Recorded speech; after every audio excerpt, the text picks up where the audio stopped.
Good afternoon students. आज हम जो है नया चैप्टर स्टार्ट करने जा रहे हैं जिसका नाम है पृष्ठीय रसायन। तो आज हम नया चैप्टर पढ़ने जा रहे हैं। पृष्ठीय रसायन के अंतर्गत जो कुछ चीज़ें हटा दी गई है सिलेबस से। अब हमें इस पृष्ठीय रसायन के अंतर्गत जो पढ़ना है वो मेनली पढ़ना है कोलॉइड पढ़ना है। तो हम पढ़ेंगे सबसे पहले कि कोलॉइड होता क्या है, कोलॉइड है क्या।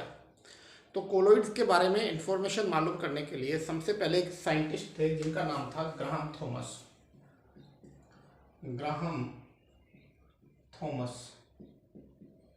और इन ग्राहम थॉमस ने एक अपना एक्सपेरिमेंट किया। क्या एक्सपेरिमेंट किया इन्होंने एक इस प्रकार की मेम्ब्रेन ले ली, प्रकार की ये मेम्ब्रेन ले ली इसने,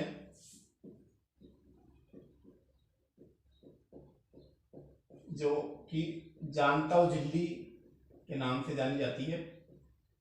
जानताव झिल्ली, इस जानताव झिल्ली में इन्होंने सबसे पहले कुछ पदार्थ डाले जैसे कि जिलेटिन, गोंद और ये चीजें डाली। और जिलेटिन गोंद रबड़ डालने के बाद में देखा कि ये पदार्थ इस जानताव झिल्ली को पार करके इधर की तरफ नहीं आ पा रहे हैं। तो उन्होंने अपने एक्सपेरिमेंट में कहा कि वे पदार्थ जो जानताव झिल्ली को पार नहीं कर सकते, जानताव झिल्ली को पार नहीं कर सकते हैं, उन पदार्थों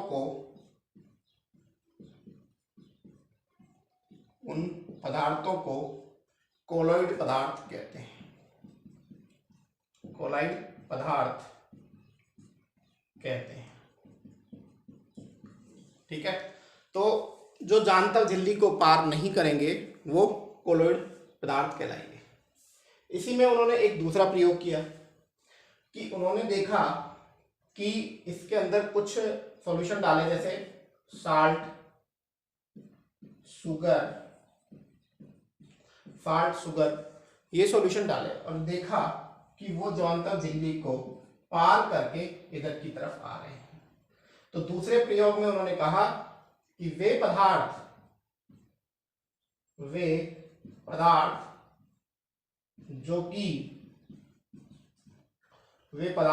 जो कि जानताव झिल्ली को पार कर सकते हैं,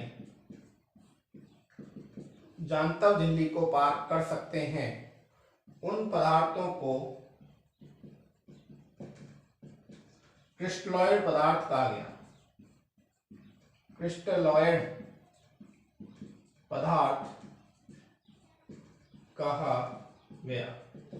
मतलब पदार्थों को दो श्रेणी में बांट दिया उन्होंने। एक तो वे पदार्थ जो जानताव झिल्ली में पार नहीं कर सकते उन्हें क्रिस्टलॉइड कहा गया, उनको कोलॉइड कहा गया। और वे पदार्थ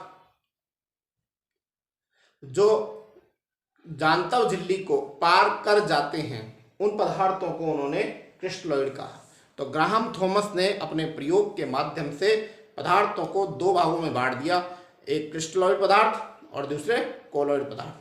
कोलॉइड पदार्थ जो होते हैं वो जानताव झिल्ली को पार नहीं कर पाते हैं, जबकि क्रिस्टलॉइड पदार्थ जो हैं वो जानताव झिल्ली को पार करके चले जाते हैं। लेकिन अपने इस प्रयोग में कुछ कमियां रह गई, जो कि आने वाले वैज्ञानिकों ने इसमें कुछ कमियां बताई कि भाई कोलॉइड का जो ये क्लासिफिकेशन किया गया है, मतलब पदार्थों का जो ये वर्गीकरण किया गया है वो सही नहीं है। ठीक है, तो इस थोड़े उदाहरण दे लेते हैं। तो ग्राहम थॉमस के अनुसार पदार्थों को दो भागों में बांटा गया।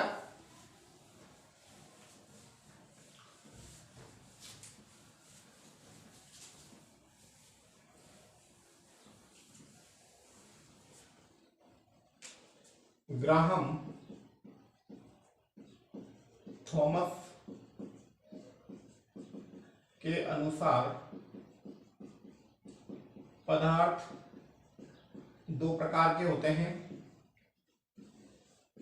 एक होते हैं कोलॉइड और दूसरे होते हैं क्रिस्टलॉइड। कोलॉइड कौन होते हैं? वे पदार्थ जो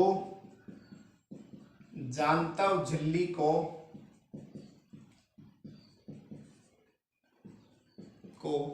पार नहीं कर सकते, जांतव झिल्ली को पार नहीं कर सकते। उदाहरण है स्टार्च,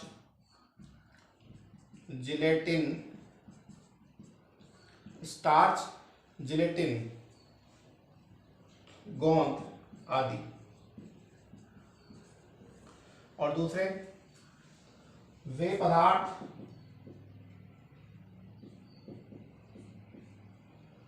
जो कि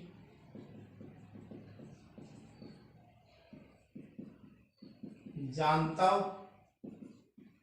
झिल्ली को पार कर जाते हैं, उन्हें जांतव झिल्ली को पार कर जाते हैं, उन्हें क्रिस्टलॉइड पदार्थ कहते हैं। और इसके उदाहरण जो है हमारे पास में नमक का विलयन,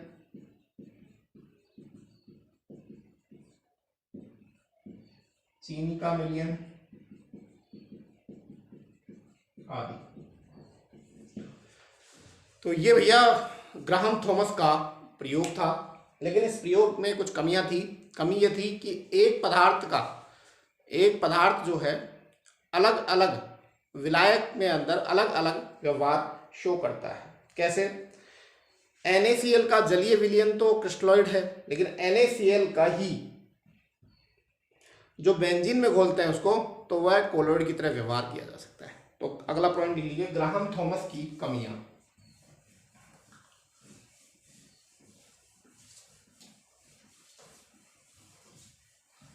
ग्राहम थॉमस की कमियां।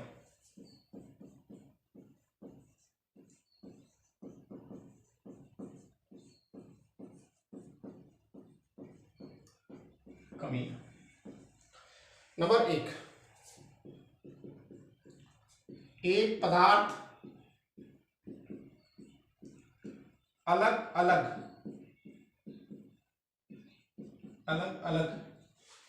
विलायकों में अलग अलग व्यवहार करता है, अलग अलग व्यवहार करता है। जैसे कि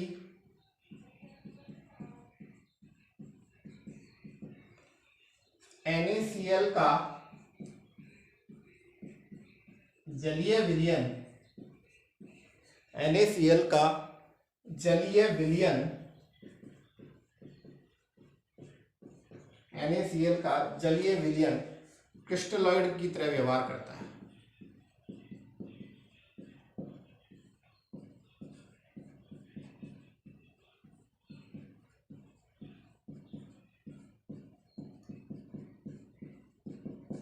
क्रिस्टलॉइड की तरह व्यवहार करता है, जबकि NaCl का बेंजीन में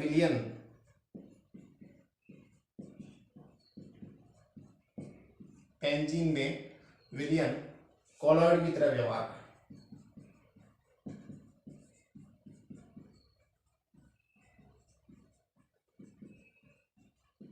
करता है।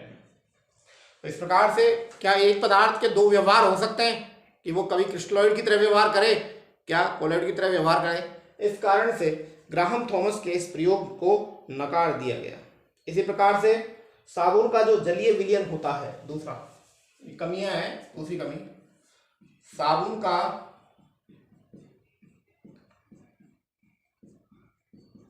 जलीय विलयन, साबुन का जलीय विलयन कोलाइड की तरह व्यवहार करता है, जबकि एल्कोहलीय विलयन क्रिस्टलॉइड की तरह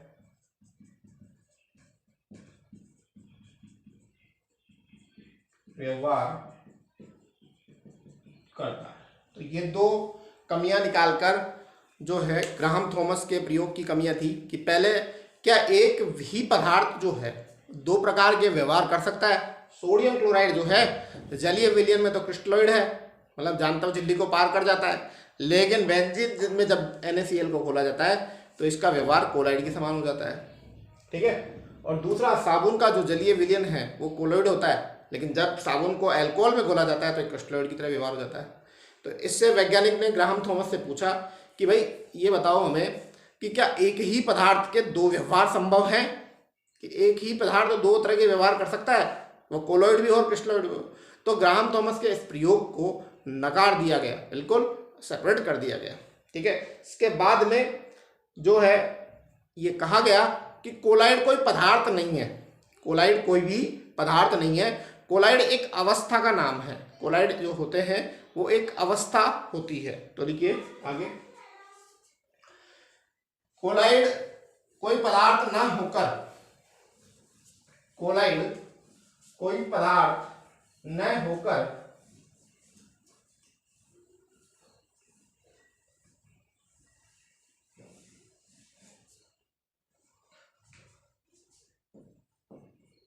कोलाइड कोई पदार्थ न होकर पदार्थ की अवस्था होते हैं। कोई पदार्थ ना होकर क्या होते हैं, पदार्थ की अवस्था होते हैं। ठीक है। जो कि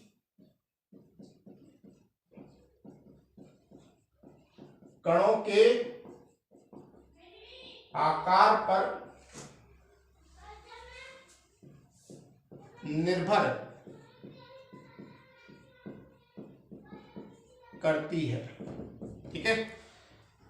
तो कणों के आकार पर विलयनों को तीन भागों में बांट दिया गया। तो कणों के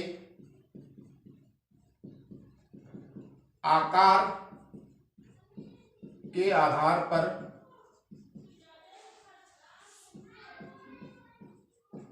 विलयन को तीन भागों में बांट दिया गया। विलयन को कुल कितने भागों में बांट दिया गया, विलयन को कुल तीन भागों में बांट दिया गया। कौन कौन से हैं, वास्तविक विलयन, दूसरे कोलाइड विलयन और तीसरे निलंबन विलयन। ठीक है। तो हम तीनों भागों में कि कोलाइड कोई पदार्थ ना होकर, कोलाइड जो होती है एक अवस्था होती है। कोलाइड क्या होती है, अवस्था होती है जो कणों की आकार पर निर्भर करती है। तो देखिए इधर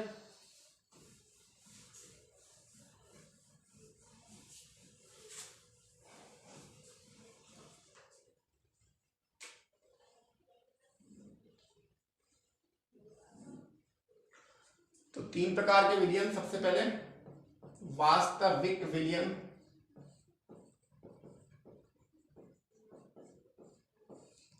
दूसरे जो होते हैं हमारे वो होते हैं कोलाइड विलयन,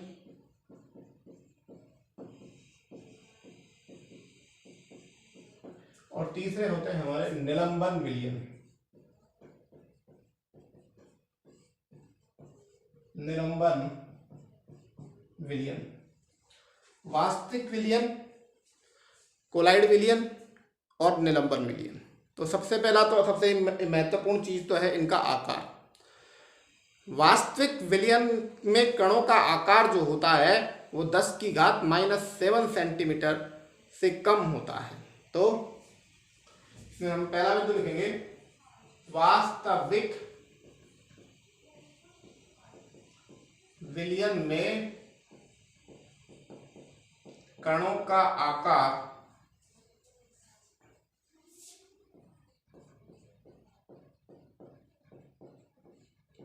10⁻⁷ सेंटीमीटर से कम होता है। ठीक है। और कोलाइड विलयन में, कोलाइड विलयन में, कोलाइड विलयन में कणों का आकार 10⁻⁷ सेंटीमीटर से अधिक तथा 10⁻⁴ सेंटीमीटर से कम होता है। कोलाइड कणों का आकार जब 10⁻⁷ सेंटीमीटर से तो अधिक हो, लेकिन 10⁻⁴ सेंटीमीटर से कम हो, तो उन कोलाइड कणों को हम जो है क्या कहते हैं, कोलाइड विलयन कहते हैं। और निलंबन कण कौन से होते हैं? निलंबन कण वे कण होते हैं जिनमें कणों का आकार 10⁻⁴ सेंटीमीटर से अधिक होता है। वे कण जिनमें कणों का आकार 10⁻⁴ सेंटीमीटर से अधिक होता है। ठीक है। तो अगला अंतर है कि वास्तविक विलयन जो होते हैं वो सममांगी होते हैं। मतलब सममांगी का मतलब इसमें सभी कण एक जैसे होते हैं और सभी कण जो है सभी पूरे क्षेत्रफल के अंदर एक समान फैले होते हैं। इनमें कणों को विभेदित करने की विभेदित नहीं कर सकते।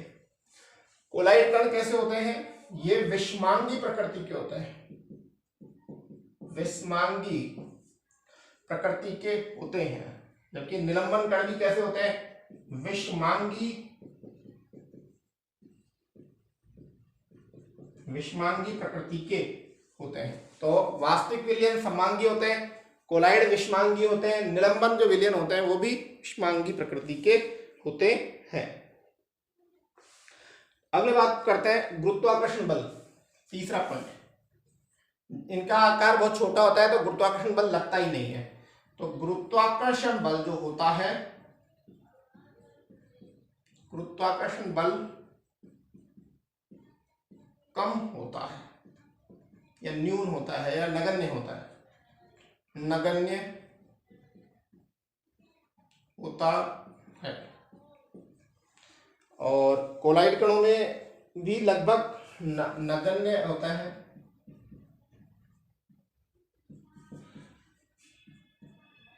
और इनमें गुरुत्वाकर्षण बल प्रभावी होता है। ठीक है। नेक्स्ट पॉइंट, चौथा पॉइंट है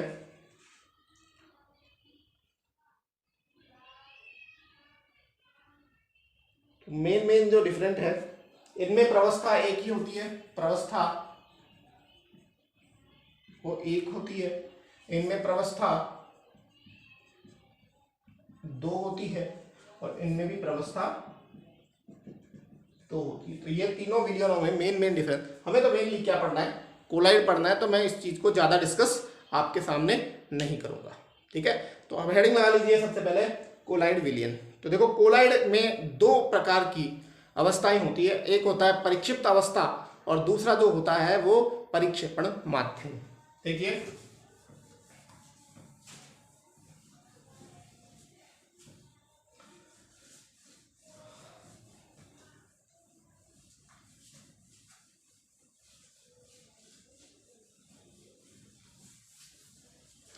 कोई भी जो कोलाइड होता है उसमें दो क्योंकि कोलाइड एक विषमांगी प्रकृति के कण होते हैं जिनके अंदर दो प्रवस्थाएं होती है। ठीक है, कोलाइड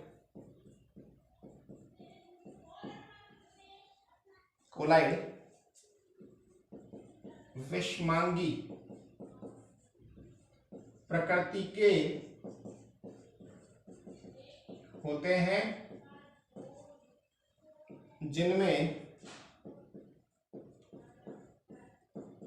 दो अवस्थाएं पाई जाती है।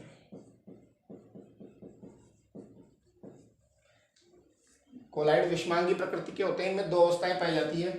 एक तो होता है परिक्षिप्त अवस्था, इसको अंग्रेजी में बोलते हैं डिस्पर्स्ड फेज। ठीक है, और दूसरा होता है परिक्षेपण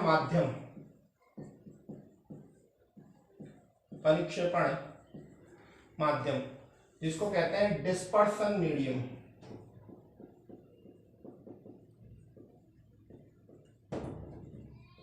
परिक्षिप्त अवस्था और परिक्षेपण माध्यम। ठीक है, तो कोलाइड में जो अवस्था कम मात्रा में पाई जाती है, तो पहले परिक्षिप्त अवस्था को पढ़ लेते हैं, फिर परिक्षेपण माध्यम को पढ़ लेंगे।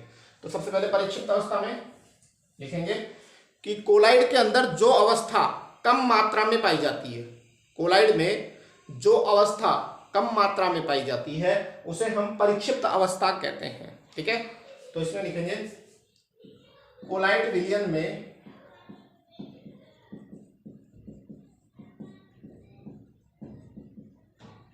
जो अवस्था कम मात्रा में पाई जाती है, जो अवस्था कम मात्रा में पाई जाती है, ठीक है, उसे परिक्षिप्त अवस्था कहते हैं। यह कोलाइड की आंतरिक अवस्था होती है।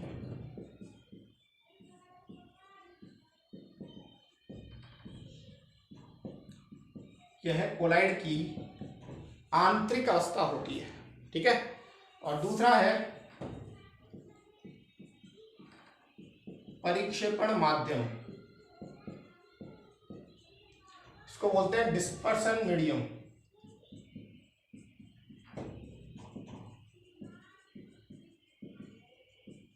डिस्पर्सन मीडियम, ठीक है, कोलाइड की वह अवस्था जो अधिक मात्रा में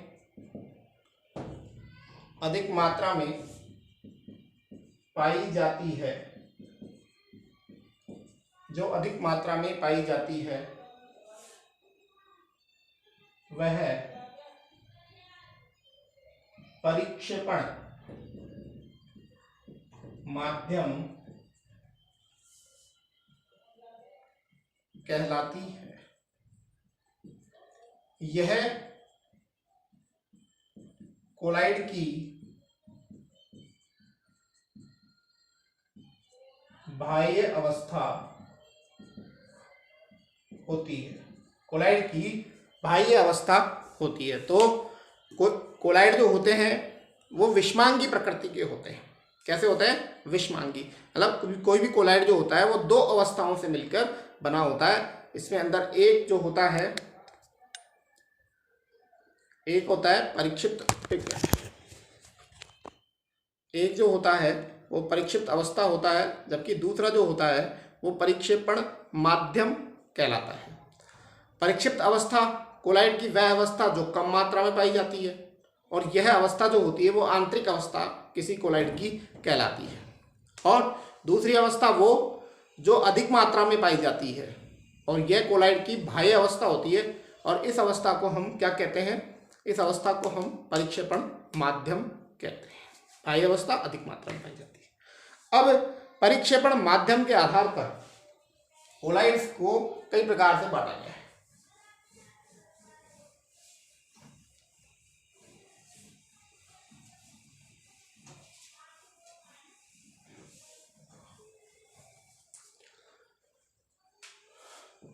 कोलाइड विलयन को परिक्षेपण माध्यम के आधार पर कई भागों में बांटा गया है। ठीक है, इससे नंबर 1 है, यदि परिक्षेपण माध्यम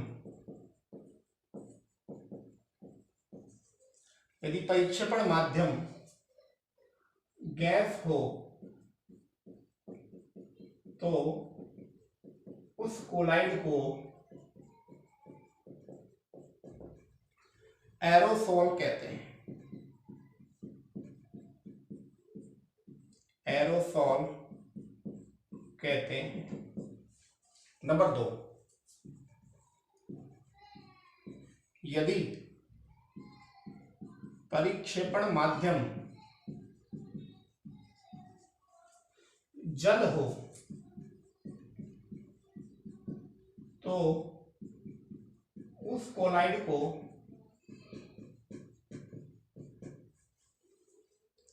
हाइड्रोसोल कहते हैं।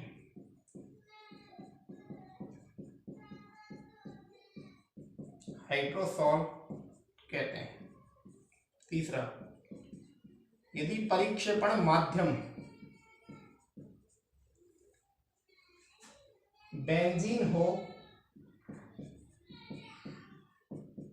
तो उसे